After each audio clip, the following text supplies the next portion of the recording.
Hi there, future scientists and math wizards.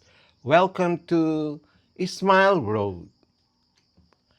I'm Sir M, and I created this channel just for you, senior high school students looking to make science and math easier, clearer, and yes, even more fun. On Smile Road, we explore exciting lessons in general science, solve real life problems in general mathematics, and learn how these subjects connect to the world around us, from floating boats to your monthly budgets. Each meeting, I'll guide you through lessons using simple explanations, real life examples, and even a few challenges to keep your brain sharp. Whether you're reviewing for exams, catching up on class topics, or just curious about how the world works, you're in the right place. Don't forget to hit that like, subscribe, and notification bell so you won't miss any of our learning adventures here on Smile Road. So, are you ready to start this journey with me? Let's walk the road of knowledge with a smile. Our lesson is about safe handling, storage, and disposal of chemicals. And this is grade 11 General Science, Quarter 2, Chemistry. Chemistry lesson, Roman numeral number 9. Again, the topic is about safe handling, storage, and disposal of chemicals. Intended learning outcomes. By the end of this lesson, learners should be able to A. Identify the types of chemicals commonly used in the laboratory or workplace and their associated hazards. Letter B. Apply best practices in the safe handling of chemicals to minimize the risk of accidents and exposure. Demonstrate proper storage techniques for different classes of chemicals, considering compatibility and environmental factors. Implement appropriate procedures for the disposal of chemicals according to safety regulations and environmental guidelines. Evaluate the effectiveness of chemical safety measures and propose improvements to ensure compliance and safety. Proper handling, storage, and disposal of chemicals are critical to ensure the safety of individuals, protect the environment, and comply with legal regulations. Mismanagement of chemicals can lead to health hazards, environmental contamination, and even costly accidents.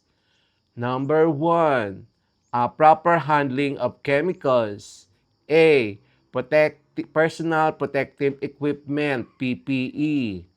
Always wear appropriate PPE and including gloves, goggles, lab coats, and respirators if necessary.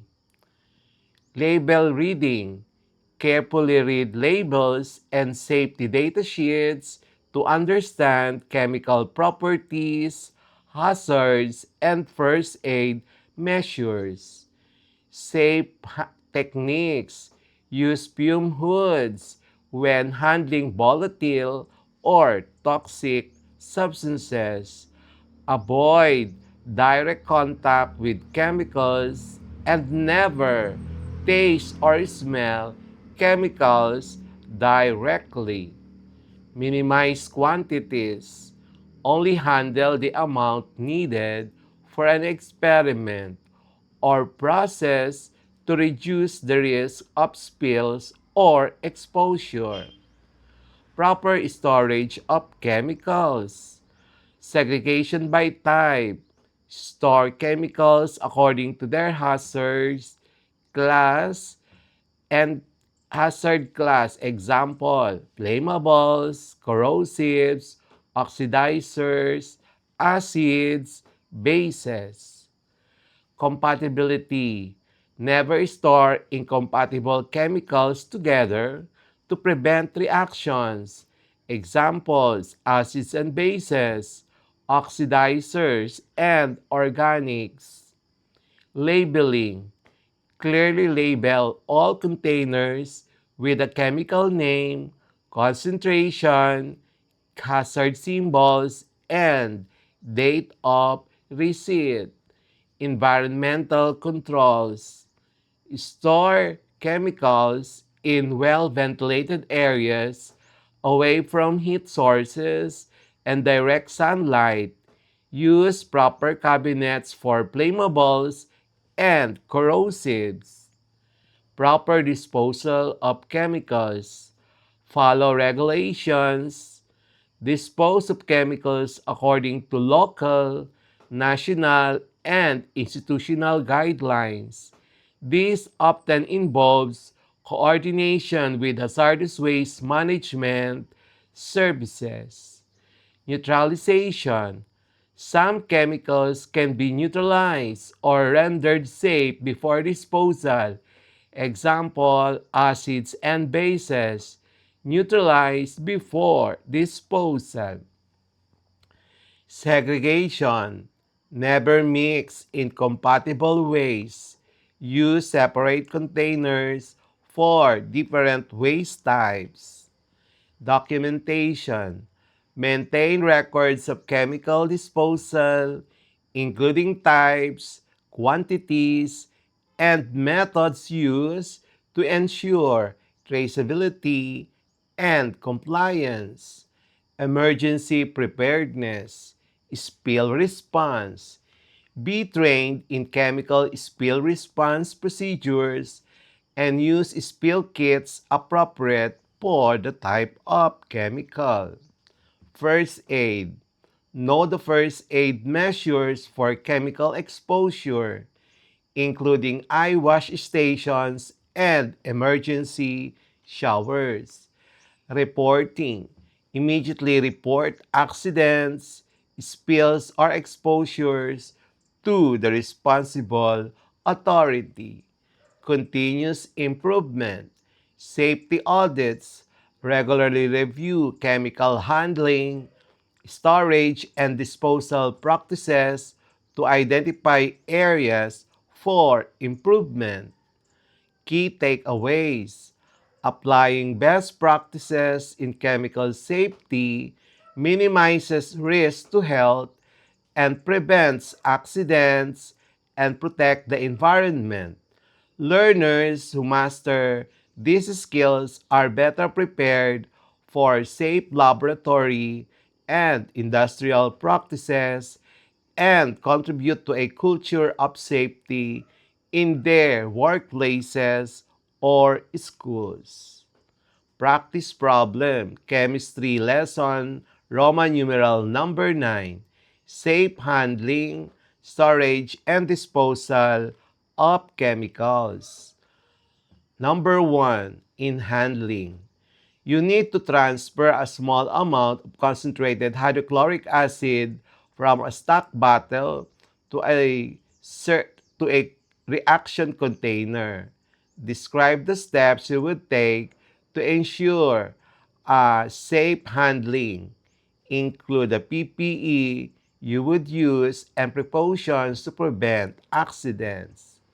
So our PPE should be safety goggles, acid-resistant gloves, lab coat, closed-toe shoes, steps, work in a fume hood, use a chemical-resistant pipette or funnel to transfer the acid. Number 3, avoid splashes by pouring slowly. and then keep a neutralizing agent, example sodium carbonate, nearby in case of spills. Okay, so let's go now to practice problem number 2, storage segregation. You have the following chemicals in the lab: sodium hydroxide, a strong base; nitric acid, strong acid; ethanol, which is uh, flammable; and hydrogen peroxide, oxidizer. Describe how you would store these chemicals to prevent hazardous reaction. Sodium chloride, sodium hydroxide, a base, store separately in a corrosive base cabinet. And then nitric acid, store in a corrosive acid cabinet away from bases. Ethanol, which is flammable, store in a flammable storage cabinet. Hydrogen peroxide, oxidizer, store away from organic solvents and flammables. General rule: separate by chemical class and avoid incompatible combination. Practice problem number 3.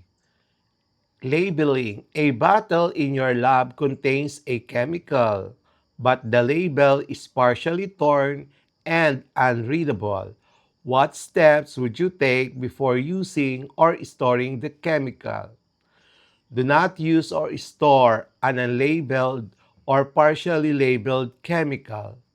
Identify the chemical using SDS or inventory records. Relabel with chemical name, concentration, hazard symbols, and date. Practice problem number 4. Disposal, waste segregation. You have leftover chemical solutions from an experiment. One acidic, one basic, one organic solvent. Explain how you would properly dispose of each chemical, ensuring compliance with safety guidelines. So acidic solution, neutralize if permitted, then dispose according to hazardous waste guidelines. Basic solution, neutralize if permitted, then dispose according to guidelines. Organic solvent, collect in a separate container labeled organic solvent waste, and coordinate with waste disposal service. Practice problem number 5. Emergency response. During an experiment, a small amount of sulfuric acid spills on the lab bench. Outline the proper response procedure, including personal safety, containment, and cleanup. For personal safety, wear PPE and avoid contact. Containment, use adsorbent materials, spill kill to contain and prevent spread. Clean up, neutralizes spill with sodium bicarbonate, then wipe and dispose of waste properly. Reporting, notify supervisor if necessary. We will have the next part of this chemistry lesson, Roman numeral number 9.